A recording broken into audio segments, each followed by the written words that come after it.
Okay, so today on Hot, Not, or Sanctified, we are going to be looking at the artwork depicting John.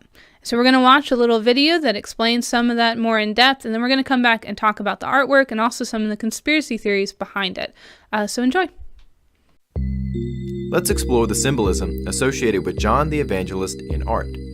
Eagles, pinkish red robes, body language, and other symbols distinguish John the Evangelist, and it is worth our time to explore this topic. John the Evangelist, also known as John the Apostle, has very interesting symbolism associated with him in art. For the purposes of this content, we are going to consider John the Evangelist, John the Apostle, and John of Patmos all to be the same person.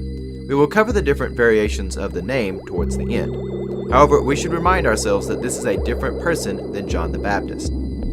This particular John is known for writing the Johannine literature in the New Testament, which consists of the Gospel of John, the 3 epistles of John, and Revelation, which is also known as the Apocalypse. Depictions of John the Evangelist are very common in Renaissance art. This is because John was present at the crucifixion scene, and depictions of the crucifixion scene are very popular for obvious reasons. John's presence at the crucifixion makes him a popular figure in art, but it also means that he needs particular symbols to distinguish him from other figures. John is depicted as either a young, beautiful man or as an old man with a beard. Occasionally you can spot a thin, faint halo just over his head. John is almost always wearing red or pink, or some variation between the two. The color can change from a very distinct red to a very light pink, although sometimes the red or pink garment is only part of the wardrobe. John is generally depicted with a book or some material to write with. This points to his writings in the New Testament. Also, John is generally depicted by an eagle. Each of the 4 Gospels and their respective writers have particular symbols associated with them, but John and his Gospel are depicted by an eagle. The eagle represents the soaring heights that John's material reaches. John tends to be more abstract and philosophical in his writings, and the eagle represents this. It is quite common for John to be placed on the Isle of Patmos, with boats and architecture in the background. Also, one can see the mysterious beings and images from the book of Revelation with John. Much of the art representing John has many layers of symbolism. John's body language is also quite noteworthy. When he appears in the crucifixion scene, he tends to be positioned somewhere near the foot of the cross. When John is placed in other locations than the crucifixion scene, he tends to be looking upwards as if he is receiving divine inspiration. On occasion, we can also find John with a chalice and snake. This comes from the legend that John was being poisoned for his faith. Poison was a formal method of execution. However, John blessed the poison, and it turned into a snake and slithered away. Thus we see the chalice and snake in art representing John. Let's move on to talk about the different names for John, as these shape the art depicting him. John is sometimes referred to as John the Evangelist because he is a gospel writer, particularly the Gospel of John. The term gospel means good news, and the Greek word associated with this concept is euangelion, which has the Greek prefix eu, meaning good, followed by the root angelon, which is associated with the concept of a messenger. Of course, angelon is the source for our English word, angel. An evangelist is someone who shares good news. John is also referred to as John the Apostle. This is because he was one of the original 12. Certainly, there were many more disciples of Jesus than the 12 apostles, but the apostolic language reminds us that John was one of the 12. John is also referred to as John of Patmos. This is because he spent time on the Isle of Patmos when he experienced and recorded the revelation found in the end of the New Testament. In conclusion, things to look for when examining John the Evangelist are a young beautiful man or an old bearded man. Either way, he will be wearing pinkish red. He will probably have an eagle nearby and some books or paper, and he will probably be looking up at the heavens to receive inspiration. It is possible he will be on the Isle of Patmos with a few mysterious beings, or even at the foot of the cross.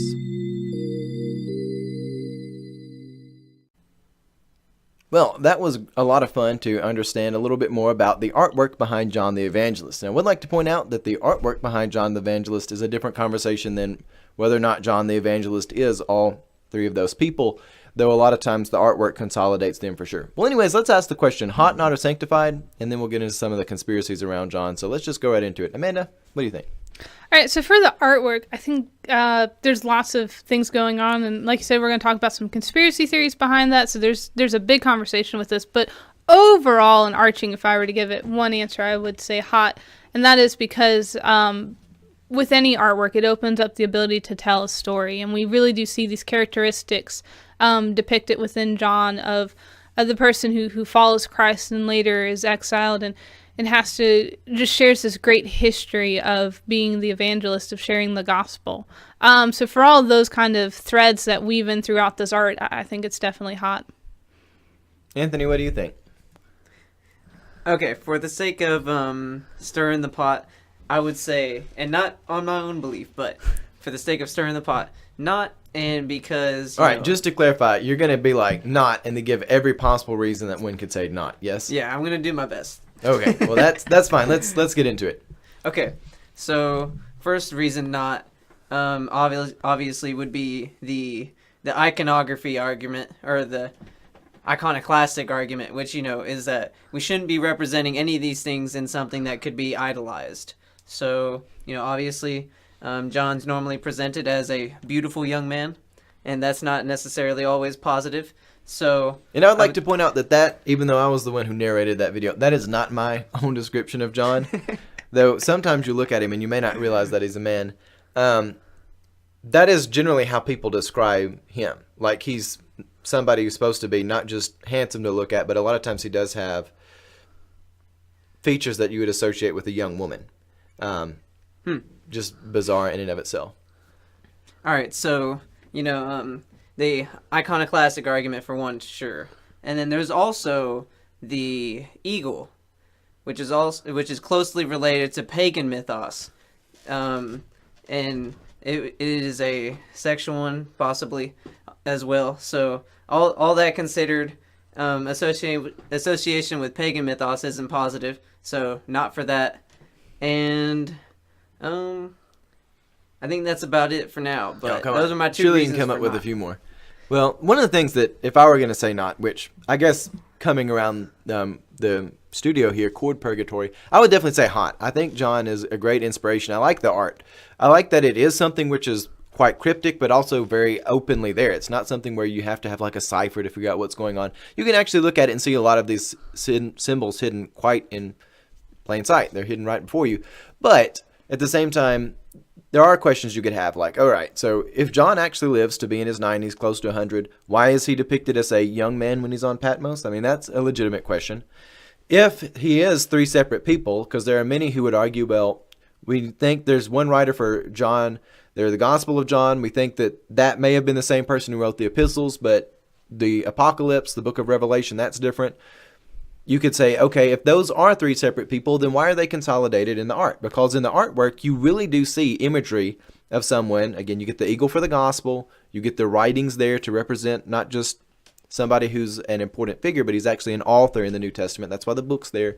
And then you also see him placed on Patmos, which really wraps up all of those three characters into one. So there's a question of that. If it's three different people, why is it painted or sculpted as one? There's a question there.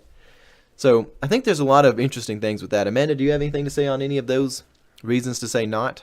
Well, I don't think I can conceive of another not, but just as almost a rebuttal for all that is, even though it's very important for us to understand our history and understand how these legends of our the apostles have grown. We were talking about earlier, it seems like almost every apostle has at least 2 martyrdom stories that go along with them. And so it's important for us to try to dig and find truth and evidence and all those kinds of good things. But ultimately, the story of John, whether it's 3 people, 2 people, 1 person, 100 people, the story remains, the gospel truth remains still pertinent and reliable. So throughout all these things, it's again, it's good to have these conversations, but for the artwork to have this common thread throughout it, I think it's something to be more the focus than, it does seem odd. Why is the apocalyptic writer on Patmos looking like he's 20 when that was probably written closer to 90 AD? So he definitely wouldn't be 20 unless it was a 2nd or 3rd or 9th person. So there is some inconsistencies, but the focus of the art wasn't so much to relay a truthful depiction of what John the apocalyptic writer would look like in 90 AD, but so much the truth of the story.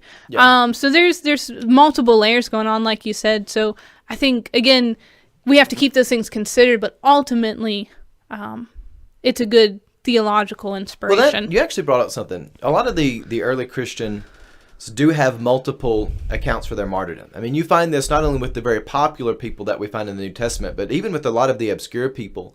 I know in the past we actually looked at a particular martyrdom where we had a written account from the lady who was martyred, Vivia Perpetua.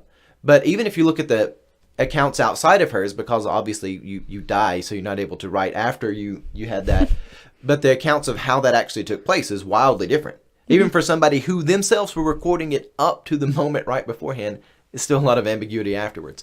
But going back to the idea of multiple deaths, I don't say it bothers me, but it struck me as odd that we so often see John with the chalice and the snake, because I wasn't familiar with that until doing the studying for this. But I've heard the story of him being boiled alive. This is why he goes to Patmos, is because he's boiled and he doesn't die, and they send him to Patmos. I think it's interesting that the boiling is not incorporated in the art. But I guess that doesn't look for so good. That would probably look more like an image of witchcraft, somebody Right. boiling. But A little bit, yeah, because the chalice is definitely smaller in the painting, so you could fit that into more That's things. true. Yeah. all of them would probably look the same if he were to be boiled. You'd have him on Patmos writing scripture in a boiling thing of oil. Add a new layer to it, yeah. Yeah, for sure. Well, one last thing. Let's talk about some of the conspiracies around him, because I think we can definitely agree to not on some of them. Mm-hmm. All right, so obviously there's the conspiracies that there's multiple Johns. There may be credibility to that. I don't know. I don't think we're going to decide that here. Right. Well, we can't. There's really no good way to it. And like I said, we can research. We can have extra biblical resources. We can look inside of Scripture and we can kind of debate it. And then this has been a debate for biblical scholars for years now. Yeah. And Sure. they each of them can say, here's the list of why, and here's the list of reasons of why not. But yeah, we're not going to definitely know unless the TARDIS is real, and we can hop on. And go back in time and see that, but or we'll know in heaven. We can talk to John. On the Doctor Who reference, when they originally were presenting the concept of Doctor Who, they were actually wanting to go to the crucifixion, if I'm not mistaken. That was one of the things they wanted to see. They were going to have a lot of religious overtones in it, and then the BBC said, no, we want to go in a different direction. Oh, that would have been pretty cool. It would be. But that being said, it would have also probably caused a lot of headache because people would be like, did they represent it accurately? That's the sort of thing that everyone gets mad about. Yeah, the no one needs to Christians are touch mad that about one. it. The people who are not Christian, the atheists, they hate it. I mean, everybody just gets all tore up about it. Yeah, it's good. Well, back to John. One of the things that I think adds credibility that John actually is the apostle, how much he writes, I don't know, but in a lot of the early documents, they actually use the language, the apostolic language, to describe him as opposed to language that they have for people who are bishops. The concept of being a leader in the church of that level of authority did exist, so that seems a bit odd to me, that if he's not an apostle, why is the apostolic language there? But for time purposes, we've got to move on to this last conspiracy, and I think it's one that we can all be entertained by, although it's definitely something we would... I'm going to say not to it. If Amanda or Anthony want to say hot to it, fine. But there's a conspiracy that in the book of John, there's this wedding at Cana that happens in chapter 2. One of the conspiracies is that Mary Magdalene is the bride in that, and he is the groom. And, of course, Mary Magdalene, the patron saint of conspiracy series, which is both true and a bit of a joke. Anyways, the irony is strong in that one, yeah. The irony is strong in that one. But back to John, there's this idea that both of them, they feel the call of Christ at the wedding. People debate whether or not they go through with the wedding, but they certainly don't live standard married life, and I'll leave that there. But there's this idea that they are the ones getting married. They don't live the normal married life, but later in Ephesus, they join back together for missionary work. Whether or not that's true or not, I don't know. I cannot verify. There's more evidence for that than there is that Mary Magdalene was married to Jesus. But again, that's not saying much because there's not a lot of evidence for it at all. I definitely say not to that conspiracy theory. I don't buy into it. But it is an interesting piece of conspiratorial work. So I don't know. What do y'all think about that? We'll wrap up. Well, and I think that's a lot of things. Like our Gospels, we have the 4 Gospels, and they do differ in certain accounts with the details and different things that are happening. And so there can be this... all of humanity, we try to fill in the gaps, right? So we're trying to fill in the gaps because we can't just have two obscure characters that experience Christ's first miracle. We have to like give them names and titles and a backstory, and their own solo film and all these different things. And so it does seem a little bit like we're trying to retroactively get the story to fit a little bit better. Yeah. It could happen. It could have happened. I would go with most likely not. But it also leaves some interesting ideas of what do we do with married couples in ministry, and when did this myth come about? Was it something like, could they not be married and live as a married couple because of, at that time, ministers could not be married? Yep. So there's a lot going in there of when the story maybe came about and the influences both of the time within the story and also the time outside of what was developing the story. But yeah, that one we got to be very cautious on. Oh, for sure. However, I do want to build off that. You mentioned how it's answering for a mystery. Somebody the other day said that all heresies, and they made a sweeping statement. I know only a Sith deals in absolutes, which is an absolute statement. Whatever. They said that all heresies are people answering for mysteries in the gospel. Mm-hmm. And I think there's a lot of truth to that, but I don't think it's actually answering for or explaining the mysteries in the gospel, because a lot of people who are heretics, they usually keep the knowledge to themselves. They're some sort of Gnostic. I've got the secret knowledge. But at least heresies at their heart are tampering into the realm of the mystery and trying to do something in the mystical areas of theology. And I think you're exactly right.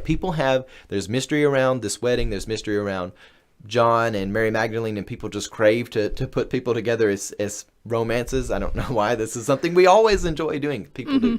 But anyways, they look at these two people. They're like, they were young people together, and now they're back in Ephesus together later in life. Well, A leads to B. This is what we've got. Anthony, what do you think? I would say hot, but honestly, functionally, shouldn't really matter too much. I mean, they were separated for some given very huge amount of time. So, like, even if they were married, I mean, good heavens, how much more for Christ could a couple be living for? I mean, completely different paths in ministry for Christ, not for themselves or to avoid each other, I hope, or anything, bad marital issues. But, to go and spread the gospel, not in regards to their own marriage. So, I mean, if they were married, okay, they get back together whenever they're aging out, big deal. You know what I mean? Because functionally, they I want to throw this in there. We're members of the Church of the Nazarene. We're okay with people being married in ministry. People may look at this and be like, oh, that one's wearing a clergy collar. They don't think ministers can be married. Amanda's married. I'm not married. Anthony's not married. But that being said, I think it's perfectly fine for married people to be in ministry. I don't know where the church got this weird thing that we don't want our brightest and people spreading the gospel to breed and have children. That's sort of a weird thing. I know that's crazy to throw that out there, but it's like, come on, we need to be working on that. Anyways, back to Mary Magdalene and John. I don't think the scandal is in that they're married. I think the scandal is that it's just like it's a hidden secret, if it were. But again, I think it's a goofy hidden secret to be there. That's why I don't buy it. It's so ridiculous. I don't buy it. But at the same time, someone needed to sell a sequel to the Da Vinci Code. Yes, someone did need to sell a sequel to the Da Vinci Code. Well, I mean, if there was if he was married to someone who wasn't Mary Magdalene, just completely excluded from the life of Christ, at least while he was living, and then converted later on, and then John meets her and they get married. Yeah. No one would care at all. It just happened. No. That's funny. What? It is what it is. All right. Well, thank you for watching. Please, please, please, if you enjoy our podcast, if you enjoy our videos, the best thing you can do to help us out is to grab a link and share our content. That will do so much to help us out. And we're going to wrap up our conversation on John. But if you also want to help us out, you can click the follow button on Facebook. You can click the subscribe button on YouTube. And if you want to help us out monetarily, we are setting up a Patreon. We actually already have it set up. You can find it at patreon.com/kingdomofthelogos. That's going to help us buy some new equipment. The number one thing we're looking for now is to get some new XLR microphones so that we can use these Blue Yetis for other purposes. We're looking to just really enhance our production and offer you free content, even though if you would like to give, you can. But for those who want to watch, they can for free. Give you good content centered around Christianity and critical thinking. On that, have a blessed day.